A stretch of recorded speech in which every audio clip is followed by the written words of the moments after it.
저와 여러분들이 되기를 주님의 이름으로 간절히 축복합니다. 오늘 말씀을 한번 읽어보겠는데요. 사도행전 말씀입니다. 사도행전 22장 30절부터요 23장 9절까지의 말씀입니다. 우리 합독해서 한번 읽어보도록 하겠습니다. 시작. 이튿날 천부장은 유대인들이 무슨 일로 그를 고발하는지 진상을 알고자 하여 그 결박을 풀고 명하여 제사장들과 온 공회를 모으고 바울을 데리고 내려가서 그들 앞에 세우니라. 바울이 공회를 주목하여 이르되, 여러분 형제들아,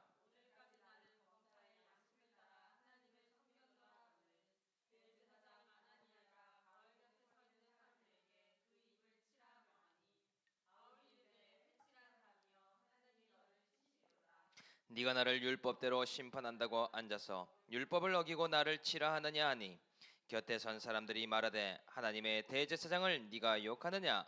바울이 이르되, 형제들아, 나는 그가 대제사장인 줄 알지 못하였느라. 기록하였으되 너희의 백성의 관리를 비방하지 말라 하였느니라 하더라. 바울이 그중 일부는 사두개인이요 다른 일부는 바리새인인 줄 알고 공회에서 외쳐 이르되, 여러분 형제들아, 나는 바리새인이요 또 바리새인의 아들이라.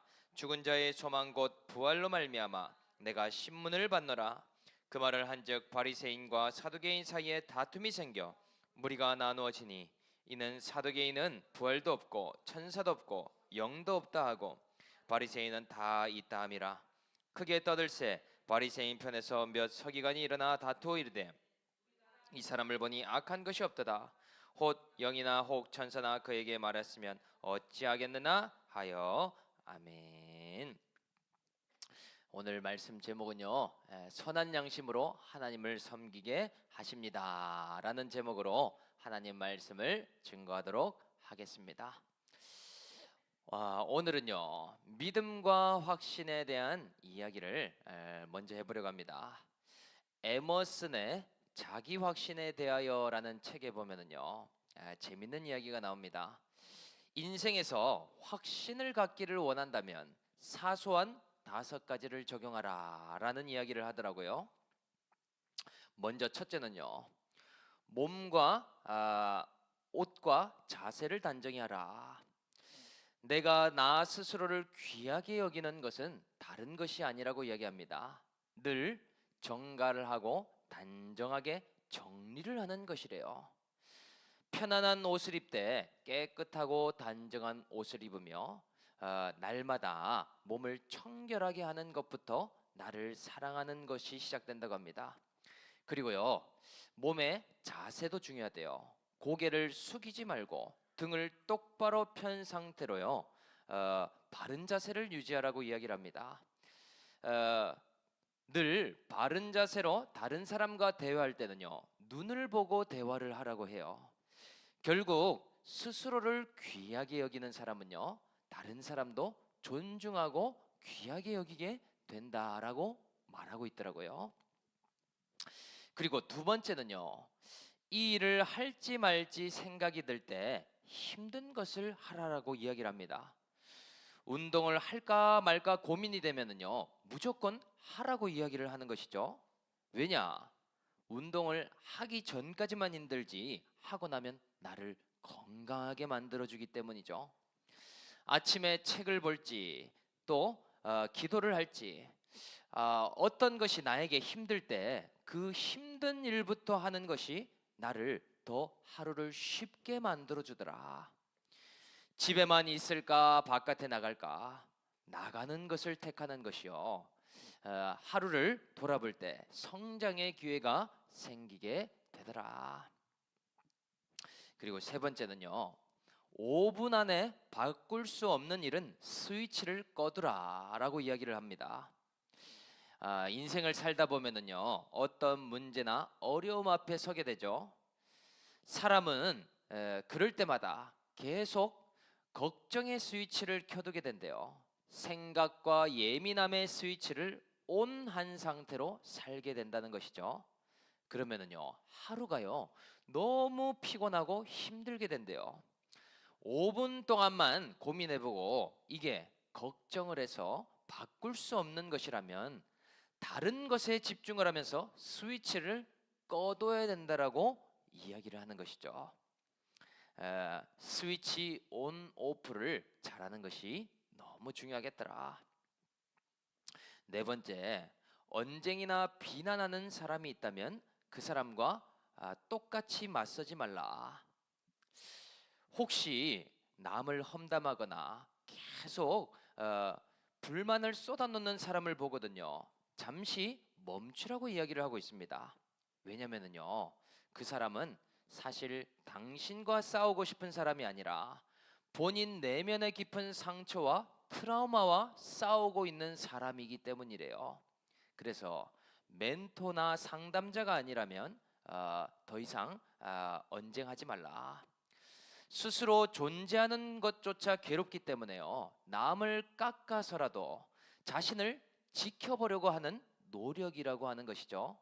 그래서 언쟁을 통해 내 마음이 오염되지 않도록 하라라고 이야기를 합니다. 마지막 다섯 번째요. 매일 사소한 성공을 거두라라는 이야기를 하더라고요. 이것 또한 자기 확신의 비밀인데요. 매일 작은 목표를 세워서 성공을 경험해 보라고 합니다. 예를 들면은요, 매일 아침에 독서 한 장만 읽기, 그리고 점심 먹고 10분 걷기. 너무나 사소한 목표잖아요. 이것을 성취하는 사람은요, 매일 성취감을 누리게 된답니다. 매일매일 도전과 실패, 시작과 성공을 반복하는 사람에게는 성장과 확신이라는 선물이 주어지게 된다라는 것이죠. 여러분, 이 다섯 가지 중에 내가 이 남은 2025년에 해봐야 되겠다라고 생각이 드는 부분이 있습니까? 한번 적용을 해보시면 좋을 것 같습니다. 그런데 오늘 본문에도 보니까 믿음의 확신을 가지고 담대함을 가지고 있는 주인공이 나오고 있습니다. 바로 사도행전의 주연이라고 할 수 있는 바울을 볼 수 있죠. 오늘 사도 바울이요, 많은 사람들 앞에서 신문을 받고 있는데 이 가운데 담대할 수 있는 비결이 있었다라고 이야기를 합니다. 오늘 담대함의 비결이 무엇인가 한번 살펴보겠습니다. 그래서요, 오늘 먼저 1절의 말씀에 그 비결이 나오고 있는데요. 1절 한 번 더 읽어보겠습니다. 시작. 바울이 공회를 주목하여 이르되 여러분 형제들아, 오늘까지 나는 범사에 양심을 따라 하나님을 섬겼노라 하거늘. 아멘. 오늘 바울의 담대함의 비결 첫 번째가요, 범사에 하나님을 섬긴 것이라고 이야기를 하고 있죠. 오늘 바울은요, 두려워할 만한 환경에 놓여 있습니다. 왜냐하면요, 자신을 위협하고 있는 유대인들 무리 앞에 서 있기 때문이죠. 회당에서 복음을 전하다가요, 그들에게 협박을 당하게 되었습니다. 그리고 심지어 구타도 당하게 되었어요. 바울은 그들의 분노가 얼마나 큰지 직접 눈으로 보게 되었습니다. 여러분, 이 일이 얼마나 크냐면요, 중고등학교 때나 왕따를 당하고 구타를 당하는 일이 있게 되면요, 이것이 트라우마가 되는 경우가 있어요. 그래서 일진과 비슷한 아이들만 지나가도 마주하기를 두려워하고요, 그냥 무서워하는 그러한 일이 있지 않습니까? 마찬가지죠. 이 유대인들이 얼마나 바울에게 크게 노했으면요, 바울을 지금 죽이려고 하겠습니까? 이제 고발까지 당해서 신문 받고 있으니 인간적으로는 바울도요, 마주하고 싶지 않았겠죠. 또 그런 일을 겪고 싶지 않은 두려운 마음도 한켠에 있었을 것입니다. 그리고요, 바울은요, 속상함을 넘어서 이 상황이 억울할 수도 있었겠죠. 복음을 전하고자 하는 선한 의도를 가지고 당한 고난들이 아닙니까? 그래서요, 예상은 했지만 실제로 폭행까지 당하니 마음은 많이 힘들었을 것입니다. 지금이야말로 이제 천부장 앞에서 자신의 무죄를 입증해야 할 타이밍이 아니겠습니까? 나는 사실 로마 시민권자로 이런 일을 당해서 되는 사람이 아니다. 나는 너희가 함부로 고발할 그런 사람도 아니고 무죄한 자다라고 이야기를 해야 되겠죠. 내가 전한 것은 복음뿐인데 너희가 나를 죽이려고 한 것이 아니냐, 이런 말을 해야 되지 않겠습니까? 그리고요, 이 모든 판단을 하는 사람이 천부장이죠. 천부장의 눈치도 살펴야 되겠죠. 천부장에게요, 무죄를 입증할 만한 이야기를 하는 것이 바울에게 유리하다라고 생각이 됩니다. 그런데 오늘 바울은요, 정말 엉뚱한 이야기를 하는 것처럼 보이죠. 그것도 너무나 담대하게 고백하고 있더라. 뭐라고 이야기를 합니까? 형제들아, 나는 오늘까지 양심을 따라 하나님을 섬겼노라. 이렇게 이야기를 하고 있습니다. 어떻게 신문을 받는 자리에서 이렇게 확신 있게 하나님을 섬기고 있다라는 고백을 할 수가 있을까요? 여기서요, 범사의 양심을 따른다는 의미는요, 원어를 보면 함께 본다라는 뜻을 갖고 있어요. 내가 주님을 보고 주님이 나를 보고 있는 상태가요, 바로 양심의 상태라는 것이죠. 한마디로 코람데오, 하나님 앞에서의 라는 의미와도 같은 의미가 아닙니까? 범사의 하나님 앞에서 살아가기에 오늘도요, 바울은 항상 담대할 수 있었다라는 사실이죠. 그래서 지금도 바울은요, 많은 유대인들 앞에 서 있지만 사람을 주목하고 있지 않습니다. 사람이 죽이려고 해도요, 나는 하나님을 섬기기에 오늘 이 자리에서 복음을 증거하고 있는 것이죠. 양심을 따라 하나님을 섬기는 자는 담대할 수 있는 비결이 있더라. 그래서요, 우리도 때때로 나 자신에 대해서 또 내가 하는 일에 대해서 확신 있는 사람이 되기를 원하죠. 그리고 카리스마 있고 남에게도 담대한 삶을 살아가기를 원할 때가 많습니다. 그런데 그렇지 못할 때도 있죠. 작은 일 앞에서도 확신이 없고 담대함이 없습니다. 그렇다면 이런 담대함이 어디서부터 올까? 이런 확신이 어디에서 나오는가? 이런 생각을 하게 되죠. 제가 이것을 경험한 사건이 있는데요. 제가 루민이랑 영상을 하나 찍다가요, 제가 거북목이 있다라는 사실을 발견하게 됐어요. 나 자신을 보게 된 것도 축복이죠. 그것을 인정하게 되는 순간부터요, 나아가야 될 향방이 무엇인지, 적용이 무엇인지를 깨닫게 되었습니다. 그래서 도수 치료를 한번 알아보게 되었어요. 그런데 약간 고민이 되더라고요. 비용이 생각보다 비싸더라고 이야기를 합니다. 1시간에 10만 원이 훌쩍 넘더라고요. 그런데 제가 실비보험이 있다는 것도 알고는 있었지만 이게 어디까지 적용되는지는 전혀 모르고 있더라고요. 심지어 제가 1세대 실비라서 1만 원을 제외하고는 하루에 50만 원까지 지원이 가능하다는 것을 처음 알게 됐습니다. 그래서 이런 부분이 적용이 되는 걸 모르고 있으니까요, 25년 동안 돈만 냈지 하나도 혜택을 받은 게 없더라고요.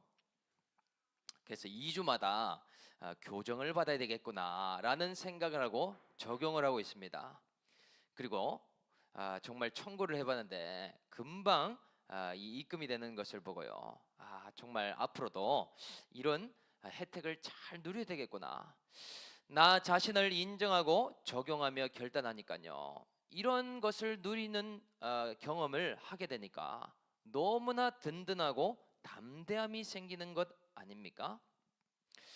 여러분, 그런데 실비보험만 그렇겠습니까? 실비 하나로도 이러한 담대함과 든든함이 생기는데요, 하나님이라는 백이 생기고 나에게 믿음이라는 보험이 있다면요, 정말 누릴 수 있는 것들이 너무나 많아지는 것이 아니겠는가. 그래서 주일마다 믿음이 있다라는 것은 알지만 어디에 어떻게 적용해야 되는지 전혀 모르며 살아가고 있더라. 그러니까요, 내가 얼마나 큰 죄인이고 내가 얼마나 복음이 필요한지를 모르는 사람은요, 천국 보험이 있어도요 없는 것처럼 살아가게 돼 있습니다. 어디가 아프지도 않는데 보험을 왜 들겠습니까? 마찬가지죠. 죄인인 것을 알고요, 인정하는 사람은 향방을 알게 되어 있다라는 사실이죠. 그래서 오늘 말씀처럼요, 선한 양심을 따라 하나님을 섬기는 삶을 어떻게 살아갈 수 있을까? 우리는 하나님께서 지으실 때요, 우리 마음 안에 양심이라는 것을 넣어 두셨습니다. 이것은요, 세상 사람들이 말하는 것처럼 단순히 거짓말할 때 눈이 돌아가거나 또 법을 잘 지키라고 넣어두신 것이 아니죠. 에, 그 프로파일러들이 범죄자들을 잡을 때요, 사람이 거짓말할 때 나타나는 표식들이 있다고 합니다.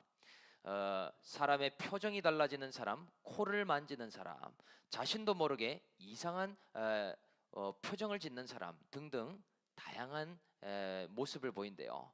이것 또한 양심이 있기 때문이죠. 근데 양심의 목적은 그것이 아닙니다. 양심은요, 끊임없이 우리 마음속에서요, 하나님 앞에서 살아가라고 외치고 있다라는 사실이죠. 왜 거짓말할 때 양심이 찔르나? 하나님 앞에서 너가 오늘 하루도 살라고 부르짖고 있기 때문이라는 사실이죠.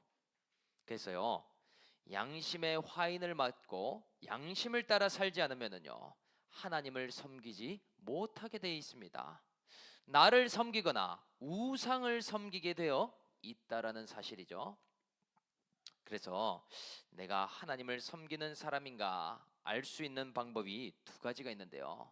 한 가지는요, 고난이 오면 알게 돼 있습니다. 고난의 유익이 이 부분이 한 가지가 있죠. 고난은 내가 정말 하나님을 사랑하고 하나님을 섬기는 자인지 아니면 나와 우상을 섬기는 자인지를 분별하게 하는 역할 또한 있더라. 하나님을 섬기는 사람은요, 고난 중에 찬송하고 어려움 중에 기도하며 그 가운데도 하나님을 신뢰하게 됩니다. 그런데 만약 우상을 섬기고 나를 섬기게 되면요, 하나님이라도 이건 아니에요 라고 말하게 되겠죠. 그리고 또 한 가지는요, 많은 사람들이 있는 가운데 복음을 전할 수 있는가, 부끄러워하는가로 알 수 있겠죠. 사람들에게 크리스찬이라는 것을 말하는 것에서도요, 많은 용기가 필요합니다. 사람들 앞에 복음을 전할 수 있는가. 지난주에도 제가 아침에 전도를 나가는데요, 저도 믿음의 훈련을 받고 조금씩 성장해 가는 것 같습니다. 이전에는요, 전도 문구가 이랬어요. 커피 한 잔 드시고 가세요. 이런 말을 많이 했는데요, 이제는 예수님 믿으세요 라는 말을 제가 하고 있더라고요. 아이들에게 교회에 한번 놀러와. 이름이 뭐니? 여기 올리브교회에서 나왔는데 너가 예수님 믿고 교회 다니면 좋겠다. 이런 말을 하게 되는 것 아닙니까? 여러분, 우리는요, 정말 범사의 하나님을 섬기고 있는가, 이것을 한번 돌아봐야 하겠더라. 여러분, 오늘 나를 섬기고 우상을 섬기고 있진 않습니까? 오늘 우리 모두가요, 범사의 양심을 따라 하나님을 사랑하고 하나님을 섬김으로 많은 축복을 누릴 수 있는 저와 여러분들이 다 될 수 있기를 주 예수의 이름으로 간절히 축복합니다. 한번 따라해 보겠습니다. 양심을 따라 하나님을 섬기겠습니다. 양심을 따라 복음을 전하는 인생을 살겠습니다. 할렐루야. 그러한 올리브가 될 수 있기를 주님의 이름으로 축복합니다. 그래서 또 바울은 어떻게 이렇게 담대할 수 있었나? 두 번째 비결이 2절부터 4절까지 나오는데요. 이것도 한번 읽어보겠습니다. 시작. 대제사장 아나니아가 바울 곁에 서 있는 사람들에게 그 입을 치라 명하니 바울이 이르되 회칠한다며 하나님이 너를 치시리로다. 네가 나를 율법대로 심판한다고 앉아서 율법을 어기고 나를 치라 하느냐 하니 곁에 선 사람들이 말하되 하나님의 대제사장을 네가 욕하느냐. 아멘. 바울은 지금요 죄인 중에 괴수와 같은 모습으로 공회 앞에 서 있죠. 바울이 범사의 하나님을 섬기고 있노라 이 이야기를 했는데요. 유대인들이 이것조차도 좋게 보지를 않습니다. 그래서 대제사장 아나니아가요 곁에 선 사람에게 바울의 입을 치라고 명령하고 있죠. 한마디로 뺨을 때리라고 한 것 아닙니까? 좀 자중하고 조용히 있으라 라는 말이 되겠죠. 그런데요 바울이 지금까지 구타를 당한 것도 억울한데 뺨까지 맞으니 얼마나 억울하고 화가 났겠습니까? 바울이 굉장히 담즙질의 사람이잖아요. 그래서 대제사장의 이러한 조치가 부당하다라고 소리치고 있습니다. 선지자와 같이 저주에 가까운 말을 하고 있죠. 회칠한 담이여 하나님이 너를 치실 것이다. 네가 나를 율법으로 심판하면서 너는 율법을 어기느냐. 바울이 할 수 있는 아주 분노의 말과 가깝죠. 그런데 바울이 말씀을 얼마나 잘하는 사람입니까? 율법에 능통한 사람이죠. 이러한 행위가 잘못됐다라고 강하게 표력하고 있더라. 그런데 사람들의 반응이 이상합니다. 바울의 말에 주변 사람들이 수근수근 하더니 한 사람이 이렇게 이야기를 하더라는 것이죠. 그래도 그렇지 어떻게 너는 하나님의 대제사장을 욕하느냐 이런 질문을 던지고 있죠.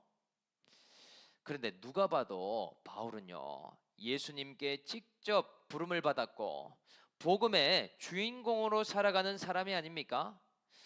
대제사장이라도요 예수를 믿지 않고 율법으로 남을 죽이고 있잖아요. 그런데 오늘 사도 바울이 정말 놀라운 고백을 하고 있습니다. 뭐라고 하는가? 5절 말씀을 한번 읽어볼게요. 5절 시작. 바울이 이르되 형제들아 나는 그가 대제사장인 줄 알지 못하였느라 기어록하였으되 너의 백성의 관리를 비방하지 말라 하였느니라 하더라. 아멘. 바울이요 놀라운 고백을 하죠. 자신의 실수를 인정하고 있습니다. 그가 대제사장인 줄을 내가 몰랐노라. 너희가 한 말이 옳다라고 이야기를 하고 있습니다. 하나님께서 세운 사람을 비방하지 말라고 말씀하셨는데 내가 그렇게 하지 못했노라. 그래서요 말씀 앞에 회개하는 태도를 보이고 있죠. 자신이 아는 말씀만큼 인정하고 있더라. 그런데 어떻게 이런 인정을 할 수 있었을까요? 6절을 제가 한번 읽어볼 텐데요.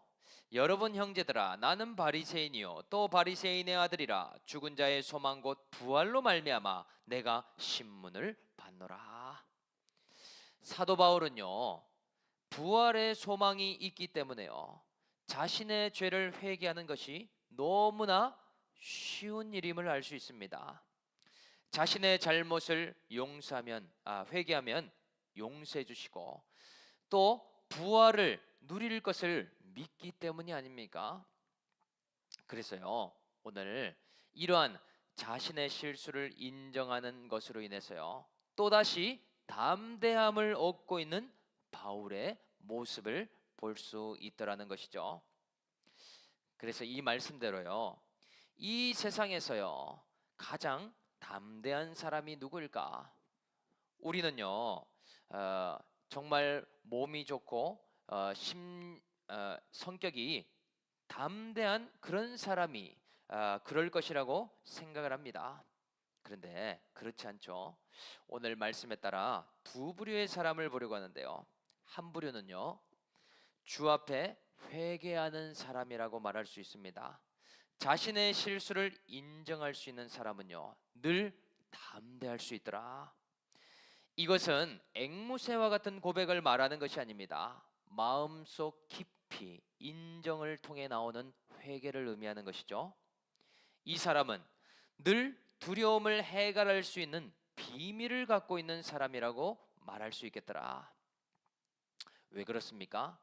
인생이 근본적인 두려운 이유가 어디에 있기 때문입니까? 놀랍게도요, 내 속에 있기 때문이죠. 내 속에 있는 죄와 불순종이 나를 두렵게 만들고요, 담대하지 못하도록 막습니다. 왜냐?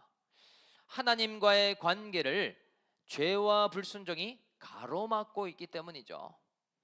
여기서부터요, 모든 단절과 고립과 고독이 찾아오게 돼 있습니다. 두려움이 시작되게 되어 있다라는 사실이죠.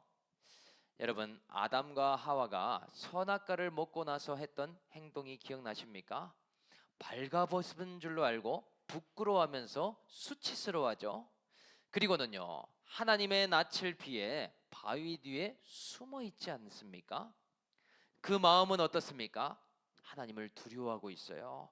환경을 불안해하고 있습니다.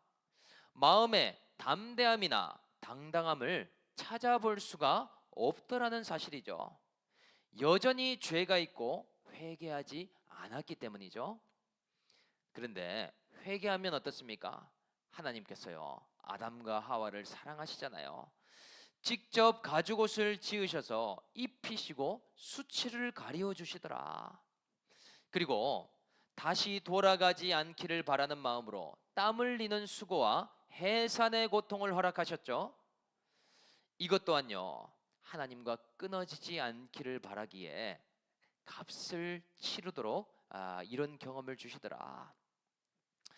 그래서요, 하나님 앞에 회개하는 자는요, 사람들 앞에서도 실수를 인정할 수 있게 됩니다. 이것은 되고 저것은 안 되고 할 수가 없다라는 사실이죠. 제가요, 하나님 앞에서도 지금까지 회개하면서 왔지만은 우리 공동체 가족들에게도 정말 감사한 마음과 또 송구한 마음이 있어요. 저의 안 되는 모습이 있음을 이 올리브 목회를 하면서도요, 정말 많이 보게 되었습니다. 믿음의 훈련을 미리 받고 안정적인 목회를 했다면 어땠을까? 그러면 참 우리 올리브 가족들도 또 참 좋은 부분도 있었을 텐데, 물론 각자의 훈련이 있지만 제 마음이 그렇다라는 것이죠. 저 때문에 우리 성도 가족 여러분들도 같이 훈련받는 모습이 있기에 그 부분에 항상 마음에 송구함이 있음을 전합니다. 우리도 그렇죠. 영의 아버지 하나님은 사랑하는데 부모를 미워하는 사람이 있을 수 있는가? 결코 없다라는 사실이죠. 하나님이 분명하게 말씀하시죠. 부모를 공경하는 것이 이 땅의 모든 일이 잘 되는 일이라고 말씀하십니다. 하나님과의 관계도 연결되어 있기 때문이죠. 그리고요, 하나님을 사랑하는데 교회를 미워하고 싫어할 수 있는가? 결코 그럴 수 없더라. 또는 주님을 믿는다고 하면서요, 현재 환경과 질서를 무시할 수 있는가? 이것 또한 아니라는 사실이죠. 하나님은요, 100% 오르시기 때문에요, 나에게 가장 알맞는 환경과 나에게 가장 좋은 거룩의 환경을 주신 것이죠. 그래서 회개하는 사람에게는 모든 것이 합력하여 선을 이루며 모든 일에 담대함을 얻게 되더라. 저와 여러분들이 이러한 회개함을 통하여 담력을 얻는 그런 저와 여러분들이 될 수 있기를 주님의 이름으로 축복합니다. 그리고 또 한 부류가 있는데요, 부활의 소망을 가진 사람이다. 또 다른 말로요, 복음의 사명을 가진 사람입니다. 사람이 갖고 있는 또 다른 근본적인 두려움이 있는데요, 바로 죽음에 대한 두려움이에요. 사람이 나이를 먹을수록 가까운 사람의 죽음을 더 많이 보게 돼 있습니다. 죽음의 문제 앞에 설 때 사람은 두려워하고 고통을 느껴요. 그런데 유일하게 평안할 수 있는 사람은 누구겠습니까? 바로 복음을 믿고 부활의 소망을 갖고 있는 사람이겠죠. 부활의 소망이 있는 사람은요, 죽음 앞에서도 평안할 수 있게 됩니다. 왜냐? 죽어도 다시 살 것이요, 이 땅을 떠나도 주님 앞에 서게 될 것을 믿고 있기 때문이죠. 가장 큰 두려움을 이미 통과했기 때문에요, 다른 것들이 두렵지 않지 않겠습니까? 그런데 만약 부활의 소망이 아니라 이 땅에 소망을 둔 사람은 어떻습니까? 나에게 소망을 두고 있는 사람은 어떻겠습니까? 죽을 만큼 두렵겠죠. 죽음 앞에서요, 떨게 돼 있습니다. 그 마음에 영적인 두려움이 있기 때문이죠. 그래서요, 마음에 이런 영적 두려움이 있으면은요, 캄캄한 방만 봐도 두렵습니다. 그냥 벌레 하나가 갑자기 튀어나와도요, 너무 기겁을 하고 무섭습니다. 사람이 지나가도 놀라고요, 그냥 내 마음이 너무나 두려움에 사무쳐 있더라. 이러한 것을 넘어설 수 있는 비결은요, 바로 부활의 소망이 되겠더라. 그래서 여러분, 부활의 소망이 우리의 모든 두려움을 이길 줄로 믿습니다. 우리의 복음의 소망이요, 모든 불안을 넘어서게 될 줄로 믿습니다. 따라해 보겠습니다. 부활의 소망이 두려움을 이긴다. 복음의 소망이 불안을 이긴다. 할렐루야. 우리는 이기게 될 줄로 믿습니다. 저도 요즘 새벽 기도하다 보면은요, 혼자 남아서 기도할 때가 있는데요, 처음에는 두려움이 있었어요. 아무도 없고 이 넓은 본당에 음악만 나오고 있으니까요, 뭔가 튀어나올 것 같고 집중하다 보면 뭔가 사람이 들어오면 어떡하나 뭐 별 생각이 들더라고요. 그런데 요즘요, 사모랑 둘이 이제 기도하다가 사모님이 이제 집으로 귀가할 때는요, 아예 현관문을 잠궈 버리더라고요. 그래서 저를 혼자 기도하라고 가둬놓습니다. 그래서 근데 이제 한 번씩 뒤를 둘러볼 때 그럴 때가 더 두려움이 몰려오더라고요. 아예 마스크를요, 안대처럼 쓰고 저는 기도를 하는데요, 보지 않으니까 오히려 담대해지더라고요. 에, 마귀가 참 속이기 쉬운 것이요, 자꾸 눈으로 뭔가를 확인하려고 할 때 더 두려움이 몰려오는 것을 보게 됐습니다.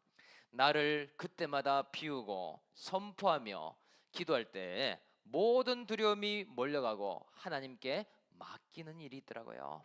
여러분, 오늘 우리에게는요, 믿음의 기도를 할 수 있는 권세가 있습니다. 오늘 우리는요, 부활의 소망을 가지고 하나님께 나아갈 수 있는 특권이 있습니다. 우리 모두가 이러한 바울과 같은 복음의 담대함이 있어서 이번 한 주간 11월 달에도요, 정말 복음의 천국을 누릴 수 있는 저와 여러분들이 다 될 수 있기를 주 예수의 이름으로 간절히 축복합니다.